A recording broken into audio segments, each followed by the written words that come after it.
Salut à tous, bienvenue dans The Programmatic Society, un programme qui vous propose d'entendre chaque semaine la voix de ceux qui font le marché du programmatique en français dans le son, international dans le ton. Une émission soutenue par Bayard Media Développement et Ligatus avec pour partenaires médias CB News, Redcard et pour partenaire opérationnel Smile Wanted. Ce contenu est accessible également en podcast sur les principales plateformes d'écoute. Cette semaine, notre thème est le suivant. Le native advertising est-il un format premium ? Le native advertising est considéré par beaucoup comme le format publicitaire le plus en phase avec le fameux respect de l'expérience utilisateur, mais pas seulement. Selon BI Intelligence, le native advertising représentait 20% du marché display aux États-Unis en 2014 et a certainement atteint 50% en 2018. Un chiffre sans surprise au regard de son efficacité publicitaire, 71% de taux d'identification avec la marque, contre 50% pour les bannières, 32% d'intention de partage contre 19%, un taux de clic de l'ordre de 1% sur la plupart des campagnes, parfois beaucoup plus. Le format native advertising est donc aujourd'hui un format incontournable. Pour en discuter, Élodie Dratler de Ligatus, Fabienne Marquet de Bayard Media Développement, Charles Duquesne de Verizon Media, Guillaume Lafont de Powerspace.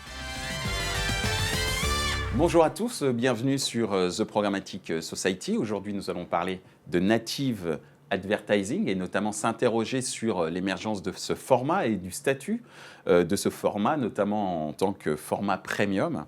Mais pour commencer, d'après vous, est-ce que vous pensez que le native ads est en train de devenir le format publicitaire digital standard ?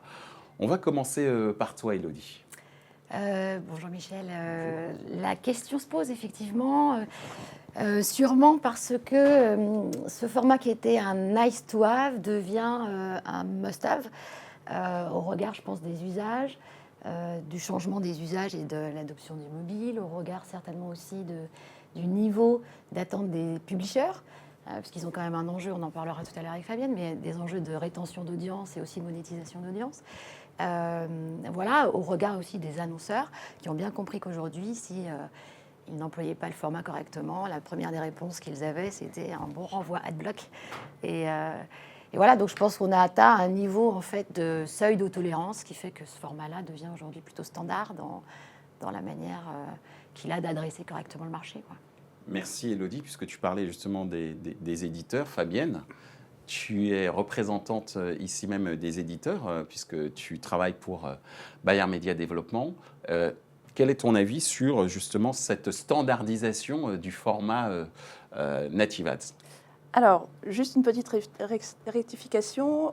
Bayard Media Développement, c'est une régie publicitaire, donc c'est une entreprise de conseil et d'activation publicitaire. On représente effectivement des éditeurs. Alors, j'ai une notion un peu différente sur la standardisation.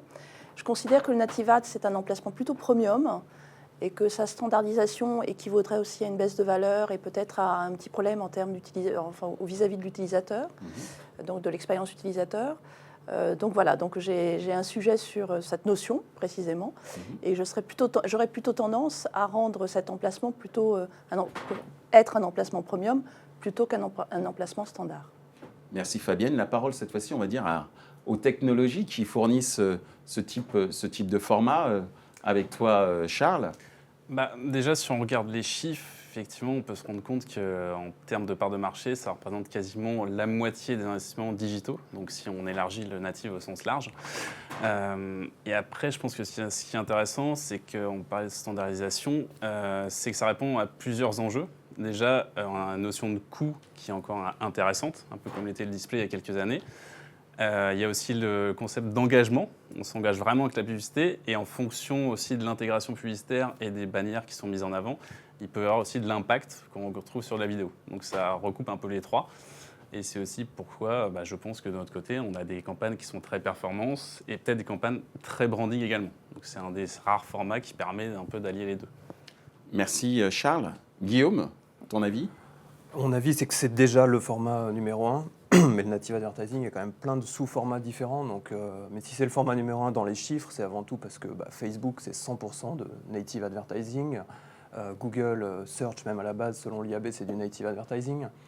Donc oui, c'est vraiment déjà aujourd'hui le plus gros format, ça c'est évident. C'est-à-dire qu'on faisait du native advertising dès On l'appelait 98 pas sans le le native savoir à peu advertising. près, puisque Ouais, effectivement l'achat de mots-clés, c'est du native advertising. Après, pour les médias hors GAFA, on va dire qu'il y a tout ce qui est recommendation widget et in-feed advertising. Je pense qu'on peut se limiter à ça. Et ceux-là, oui, ils sont quand même en forte progression. Merci Guillaume. Je vais revenir sur un point que tu as évoqué, Fabienne, sur cette notion de premium versus standard, que la notion de standard pouvait déprécier, on va dire, la valeur du format. Cela dit, j'ai une petite question. Est-ce que la notion de format premium est toujours d'actualité, sachant qu'aujourd'hui, avec l'avènement justement du programmatique, eh bien, la valeur se porte sur l'utilisateur, la donnée utilisateur. C'est quoi ton avis par rapport à ce point ? Alors, c'est vrai qu'il y a plusieurs formats de native advertising. Nous, en ce qui nous concerne, on préfère valoriser le format de grande qualité, parce qu'on a effectivement des marques avec une brand safety qu'on connaît tous, et qu'on a plutôt tendance à préférer du native advertising de qualité. Effectivement, lorsqu'on va voir des annonceurs, on est plutôt, on essaie de les accompagner le mieux possible. Et on travaille la stratégie de contenu avec eux, parce qu'on est aussi en capacité de pouvoir créer du contenu. On l'a fait dernièrement avec une marque de cosmétiques. Donc nous, on se focalise là-dessus. On se focalise sur la qualité du contenu, intégré dans un environnement de très très grande qualité rédactionnelle. Donc on a tendance à se dire que on préfère du native advertising, alors premium est un mot galvaudé, mais de très grande qualité, avec une excellence éditoriale, avec une vraie stratégie de contenu, plutôt qu'une standardisation. Néanmoins, sur nos sites, nous avons du native advertising qui est du native advertising standard. Et que tu ne qualifierais pas pour le coup de premium. Est-ce qu'on pourrait dire que, entre guillemets, si on devait qualifier entre le native advertising standard, comme je l'ai dit tout à l'heure, le native advertising premium, on est plus proche du brand content quand on veut parler de premium ou pas du tout? Non, oui et non, c'est-à-dire qu'après la définition du brand content et du native advertising, pour moi c'est la même chose. On est d'accord. Pour moi c'est la même chose. Après, il faut que ça soit identifié comme un espace publicitaire. Et ça, c'est une notion importante aussi. Merci Fabienne. Guillaume? C'est vrai qu'il y a vraiment une échelle dans le native advertising, encore plus que dans les autres formats, je pense. C'est vrai que d'un côté, on a tout ce qui est OPSP, donc ce dont vous parliez, qui est probablement le top du top. C'est extrêmement cher pour les annonceurs, c'est extrêmement qualitatif. Et puis de l'autre côté, on peut avoir évidemment des reco widgets dans des sites pas très les fameux qualitatifs, formats on va dire, en bas de page. qui sont Avec parfois du texte très et des qualitatifs, photos. parce que le même format, selon la régie, selon le website, etc., ça peut être très très différent. Mais il y a vraiment une échelle qui n'a rien à voir dans le native advertising. Merci Guillaume. Charles? Déjà, comme disait Elodie tout à l'heure, il y a le phénomène des adblocks qui est très important. Donc je pense que c'est une des manières d'y répondre avec un format, on va dire, un premium. Et un chiffre, il y a 20 millions de personnes en France qui utilisent un adblocker. Donc si on n'utilise pas des formats premium sur des sites premium, c'est sûr qu'on se tire un peu une balle dans le pied. Et c'est vraiment une manière d'y répondre. Typiquement, aujourd'hui, chez nous, je pense que on fait un peu tous la même chose. Il y a un gros travail côté de l'équipe publisher, c'est-à-dire les gens qui vont chercher des nouveaux sites sur lesquels diffuser. On travaille vraiment main dans la main avec l'équipe commerciale pour avoir les meilleurs sites à mettre en avant avec les meilleures intégrations publicitaires. C'est vraiment gagnant-gagnant et c'est comme ça qu'on va pouvoir gagner de nouveaux clients. Alors on va dire que ce qui premiumise entre guillemets le native advertising, c'est le contenant. Mais bon, côté éditeur, c'est aussi le contenu. Et ce sera la troisième question que je poserai tout à l'heure. Elodie, justement, sur cette notion de premium, est-ce qu'il est toujours d'actualité? Est-ce que cette notion est toujours d'actualité compte tenu de l'émergence du programmatique, comme je le disais tout à l'heure, qui s'oriente vers la donnée utilisateur et qui valorise donc l'utilisateur? Plus que jamais, j'ai envie de dire plus que jamais. L'environnement auquel tu fais allusion, c'est l'environnement GAFA versus quelque part marque média. Donc on était sur une logique un peu de valorisation de la transfert de données. C'est le business model des GAFA. Eux, ils travaillent là-dessus. Donc comment est-ce que je la capte, la donnée, comment je la valorise.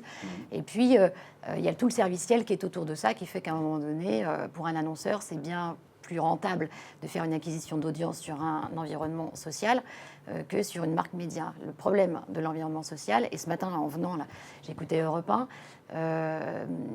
apparemment il y a une orchestration de la loi, qui tend à condamner tout site ou tout utilisateur qui ne retirera pas dans la journée une annonce antisémite, raciste, etc. Il a un jour pour le retirer et la loi disait le retirer sur un réseau social.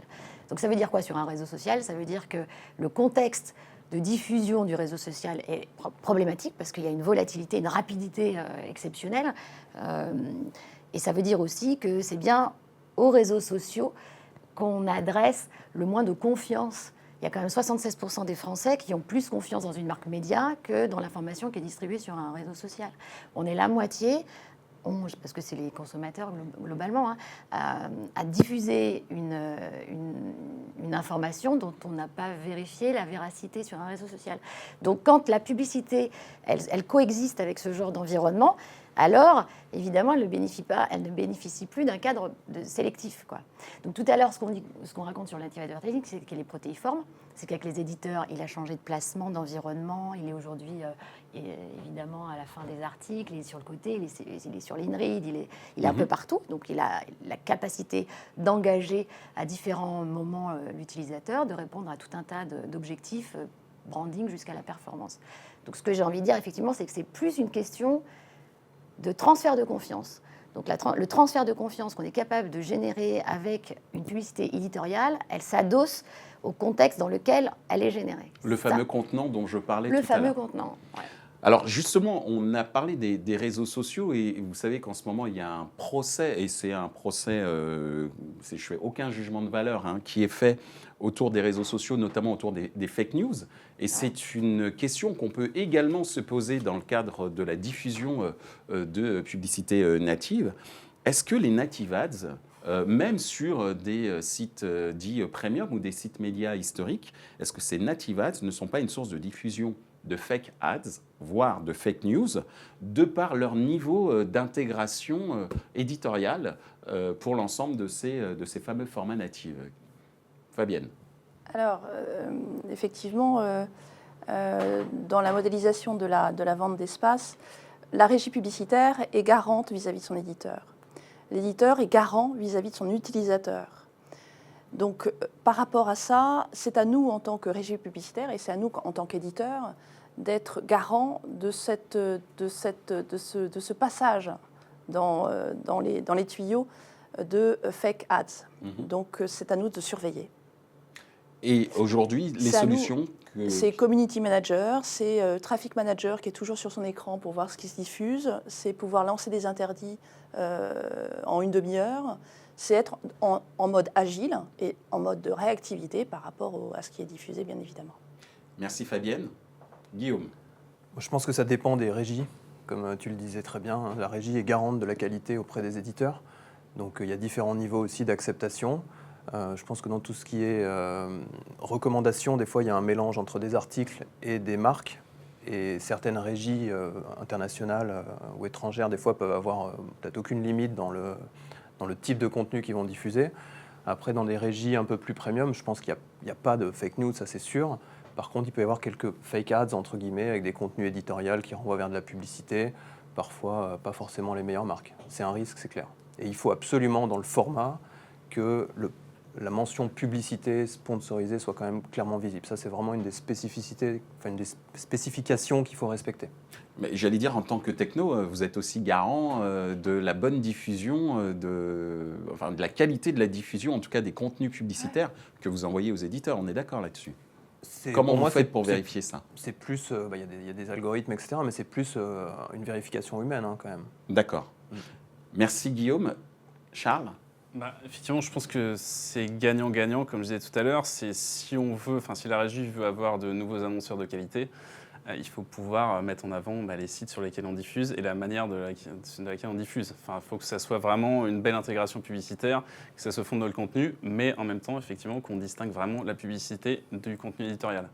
Parce qu'il y a un autre phénomène qui est très important. En fait, on a fait une étude native avec le cabinet Enders. On s'est rendu compte que 60% des internautes questionnés considèrent qu'il y a un phénomène de banner blindness, c'est-à-dire qu'en fait, ils ne voient même plus la publicité. Ils sont tellement habitués à naviguer sur des sites qui se ressemblent avec des intégrations publicitaires de meilleure ou de mauvaise qualité. En fait, ils ne voient même plus les pubs. Donc même si elles sont visibles, en fait, elles ne seront pas vues. Donc ça ne sert à rien. Que ce soit dans un du sens ni native l'autre. ou que ce soit de la Exactement. bannière historique. Et donc je pense que c'est aussi lié au fait qu'il y ait certains sites qui sont peut-être un peu moins premium, un peu sapin de Noël, comme on disait avant.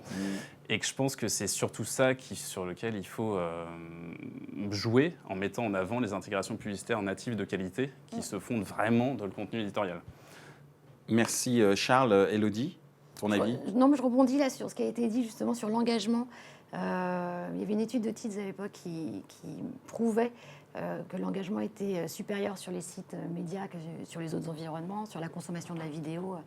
Il y a une chose aussi qu'il faut peut-être regarder, c'est par le prisme de l'annonceur. Donc nous, on est évidemment ici plutôt régie, on est garante des éditeurs avec lesquels on travaille. Chez Ligatus, en tout cas, on s'associe au label Digital at Trust. C'est quand même un label européen qui dont vient, on a beaucoup parlé dont on a ici, beaucoup parlé et qui est il y a fondamental. Et dans la semaine, on a tous vu lundi avec 15 très grands annonceurs qui s'engagent à investir sur les environnements Digital at Trust. Donc ça, c'est une très bonne nouvelle. L'autre côté, il y a les annonceurs qui sont quand même, en tout cas des grands annonceurs qui sont dans des démarches RSE. Les démarches RSE, c'est comment est-ce qu'à un moment donné, ils peuvent être sûrs de la réputation de leur marque, sachant qu'elle compte pour 25% de la valeur de la société. Tu peux nous rappeler ce que c'est que RSE? La démarche RSE, c'est les démarches de responsabilité sociétale de l'entreprise. Donc comment est-ce qu'une entreprise fait en sorte de vérifier que ces valeurs sont bien transmises sur les lieux d'amplification publicitaire, c'est-à-dire est-ce que lorsqu'elle prend la parole en publicité, est-ce que ça correspond bien à ces valeurs? Donc là c'est très très important pour elle qu'elle puisse maîtriser le contexte de diffusion, sachant qu'on en parlait donc à l'instant, la réputation, c'est un asset très important, et sachant également que la moitié des Français considèrent qu'une publicité, en tout cas un annonceur, est d'accord avec le contexte de diffusion dans lequel il passe. Donc il y a une espèce de confusion des genres. C'est comme s'il validait... Une importance de plus en plus forte, de plus en plus exprimée via Digital at Trust, etc. Voilà. D'avoir un contexte de diffusion qui soit, entre guillemets, suffisamment premium. Congruent, en tout cas, entre... Qui ne soit pas dangereux pour la réputation de la marque que la marque ne soit pas associée, si le contenu n'est pas forcément très valorisant, qu'elle ne soit pas, enfin qu'elle ne soit pas victime d'une mauvaise réputation potentielle. C'est ça. Alors, on en arrive à notre dernière question. De plus en plus, les utilisateurs exploitent les newsletters. C'est peut-être d'ailleurs le dernier élément de contrôle de la part d'un éditeur pour diffuser son information, puisqu'on a vu que beaucoup d'utilisateurs exploitaient les réseaux sociaux pour accéder à l'info. Et donc, ma question est, devant cet engouement, on voit également de plus en plus de native advertising intégrés au sein de ces newsletters. Comment on peut expliquer ce phénomène? La parole à toi, Guillaume. Très bien. Avec un peu plus de recul, avant les utilisateurs, il y a les éditeurs qui qui réalisent vraiment l'importance de la newsletter. Ça vient clairement de Facebook. Il y a 10 ans, ils ont tout mis sur Facebook, de par la facilité, de par le reach.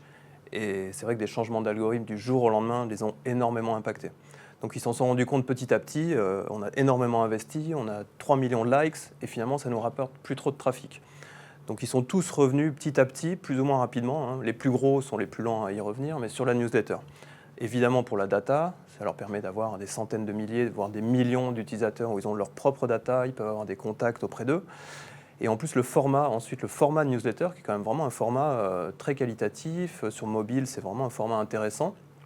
Avant de monétiser, juste pour diffuser du contenu. En fait, c'est un petit peu comme une newsletter, c'est un peu comme une homepage. C'est un résumé, un carrefour d'audience extrêmement premium. Et les utilisateurs qui sont abonnés aux newsletters sont clairement extrêmement engagés. Je pense que tous les éditeurs le voient en termes de trafic, de pages vues générées par la newsletter. Donc ensuite, à partir du moment où les newsletters commencent à générer beaucoup d'audience, évidemment, on peut parler monétisation. Les éditeurs l'ont souvent monétisé, mais sans techno, parce qu'il n'y a pas de techno qui existe. Les ad serveurs sur le marché ne fonctionnent pas sur les newsletters. Et donc nous, c'est vrai que c'est dans ce cadre-là qu'on s'est développé, qu'on a lancé une techno il y a bientôt 4 ans pour faire du native advertising dans les newsletters. Merci Guillaume. Fabienne, en tant que représentante d'un éditeur ou de plusieurs éditeurs même. Oui, tout à fait. Alors, c'est vrai que nous avons un volume très important de newsletters que nous adressons donc plusieurs fois par semaine sur des thématiques ou sur de l'information généraliste. Il est vrai que le native advertising, pour l'instant, est intégré sous la forme d'opérations spéciales, donc intégré dans le cadre d'une solution de communication, on va dire, ad hoc. Mais je trouve ça plutôt très intéressant comme formule. Tu as bien fait de venir, Guillaume. Tout à fait, donc je suis ravie de te rencontrer. Après, c'est vrai que j'ai un exemple en tête, qui est un exemple intéressant, qui est WeChat. WeChat et sa manière d'adresser le native advertising, soit sous forme de newsletter, soit sous forme d'information en continu. Un utilisateur est exposé 2 fois par jour à un format native ad. 2 fois par jour, c'est très peu. Donc c'est une valeur très très importante pour les marques qui communiquent. Et ce qui est intéressant, c'est que ce que j'ai constaté, c'est la créativité qu'il y a à l'intérieur de ce format native ad, qui existe relativement peu en France et qu'on pourrait exploiter justement dans le cadre de newsletters, avec du format vidéo, avec des jeux, avec des interactions avec le public, etc. En tout cas, une forme de communication plus engageante et plus stimulante et inspirante pour l'utilisateur. Merci Fabienne. Charles, quel est ton avis justement par rapport à l'engouement autour des newsletters, c'est-à-dire l'engouement des éditeurs pour intégrer du native ad au sein des newsletters? Je pense que c'est un peu le même phénomène que sur les sites internet et même sur le print. L'annonceur a toujours envie d'être bien intégré à côté d'un contenu de qualité. Donc si on peut faire ça dans les newsletters, c'est vraiment le pendant, les penchants de ce qui est fait sur les sites internet. Donc je pense que c'est tout à fait logique et ça permet d'avoir un engagement encore plus fort avec la marque. Donc je pense que ce n'est que le début. Merci Charles. Élodie, ce sera pour toi le mot de la fin, puisque nous en sommes à notre dernière question. Alors, pourquoi est-ce que le native ads est de plus en plus un accélérateur, je dirais, de monétisation? Parce que du côté de newsletters notamment. Oui, au sein des newsletters. En fait, la newsletter, c'est peut-être l'un des territoires où l'éditeur peut récupérer son autonomie. Donc, tu en parlais tout à l'heure là, par rapport aux audiences issues des réseaux sociaux. Là, au moins, il est sur un actif qui lui appartient. C'est le truc de la rédaction. Donc, la rédaction vient faire le travail de sélectivité de l'information. Associé à ça, on a quand même des compétences techniques aujourd'hui pour pouvoir diffuser de l'information qui correspondent à des attentes d'abonnés à la newsletter. Donc, c'est vrai que c'est un contexte qui est plutôt très, très haut de gamme, très, très sélectif et c'est un contexte pool à 100%. Donc ça, c'est la première des réponses. La deuxième réponse, c'est que ça reste un feed, quand même, une newsletter. Ça commence par en haut, ça se lit en bas, c'est un feed. Donc, on va dire la nature même du native advertising colle complètement à la manière qu'on a de découvrir de l'information. La troisième chose, c'est que c'est par email que ça se reçoit. Donc là, il y a aussi la particularité du native ads de pouvoir être diffusé dans un contexte où le JavaScript n'est pas pris, donc on ne pourrait pas prendre du display, on ne pourrait pas faire remonter une image. Donc là aussi, on a moyen quand même de pouvoir même bider sur des profils abonnés en programmatique dont la publicité native est diffusée dans un contexte de lecture seule et engageante. Ça, et puis, je dirais pour finir que globalement, on est sur un marché qui est en train d'être en mutation des modèles économiques, où la newsletter peut aussi accompagner cette mutation-là, parce que l'abonné de la newsletter d'aujourd'hui, ce sera l'abonné payant de l'éditeur de demain. C'est quand même les profils les plus à même de faire le churn. Pour beaucoup d'éditeurs. On a vu les chiffres d'abonnements du Monde ou même de Libération qui ont explosé. Exactement. Nous, on les accompagne évidemment dans cette logique-là. On travaille avec un concurrent de PowerSpace, mais on accompagne évidemment tout le groupe Le Monde, Nice Matin, le groupe Sud-Ouest. Enfin, ils sont tous là en train de se dire on a aujourd'hui un cycle sur lequel la native advertising peut venir monétiser. C'est même une très belle opportunité. Voilà. Donc c'est plus un centre de coût, la newsletter. Elle demande du temps, elle demande des journalistes, elle demande une expertise. Aujourd'hui, on peut la rentabiliser avec de la publicité, acceptée, correctement diffusée dans l'email, et qui demain va pouvoir faire à la fois découvrir des contenus éditoriaux, donc embarquer des abonnés naturellement de l'abonné newsletter à de l'abonné payant classique. pour l'éditeur, voilà. Donc dans ce sens-là, je pense que oui, le native advertising, c'est un super moyen d'accompagner les mutations économiques. Ouais. Alors, mutation économique, mutation des usages, donc on a dit le native advertising, c'est incontournable. Donc, messieurs les annonceurs, mesdames les annonceurs, ou messieurs qui travaillent pour les annonceurs et mesdames qui travaillent pour les annonceurs, n'hésitez plus, faites du native advertising. Et mesdames et messieurs les éditeurs, exploitez ce format pour justement aller vers cette fameuse quête de l'expérience utilisateur respectée. En tout cas, c'est ce qu'on a essayé de vous démontrer à travers cette émission. Donc, merci pour votre participation. Merci Michel. Merci Michel. Ainsi s'achève ce débat autour de l'émergence du native advertising au sein de l'écosystème publicitaire digital. Les points à retenir de nos échanges sont les suivants. 1. Le statut premium des native ads est très souvent tributaire de l'environnement éditorial dans lequel le format est diffusé. Plus le support exploité sera de qualité et plus le contenu publicitaire sera considéré comme également qualitatif. Néanmoins, l'inverse est également vrai. 2. Les éditeurs sont garants vis-à-vis de l'utilisateur et de la qualité publicitaire diffusée. En cas de manquement, l'image de marque de l'éditeur peut être écornée. 3. La newsletter qui jusqu'à présent était un centre de coût pour les éditeurs pourrait devenir à terme un centre de profit grâce à l'émergence de nouvelles solutions de monétisation s'appuyant sur le format Native Ads. Retrouvez ce programme en podcast sur les principales plateformes d'écoute. Merci à Bayer Media Développement et Ligatus pour leur soutien, ainsi qu'à nos partenaires médias, CB News, Redcard et notre partenaire opérationnel, Smile Wanted. Merci également à l'ensemble des équipes d'Atelier B pour la réalisation de ce programme.